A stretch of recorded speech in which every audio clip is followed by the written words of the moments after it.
হিসাবে মনের মধ্যে তো দলীয় কোনো কুন্দল নাই। আরে সুনারঘাটের স্বার্থের বিষয়ে দল তো করে আগে সুনারঘাট আগে, এটাই বোঝা লাগবো। আচ্ছা আজকে যদি আমি এমপি না হইতাম, আপনারা যদি আমাদের ভোট না দিতা, আপনি কি মনে করুন সৈয়দ লিয়াকত হাসান চেয়ারম্যান হইতে পারলাম না? পরে আইন যার পরে মিলাই ঠিক করে কথাটা ঠিক করছে কিনা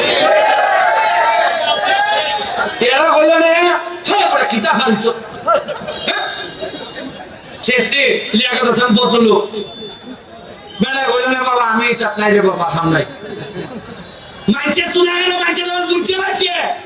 বেলা একটা নৌকা দিয়ে ভাবে এমপিকে তো বানাই দিছি উপজেলা চেয়ারম্যান আমরা পালা পালাইছেন দেখছেন কি সুন্দর বোর্ড ওই আমার সোহাগ এরা আমার সাথে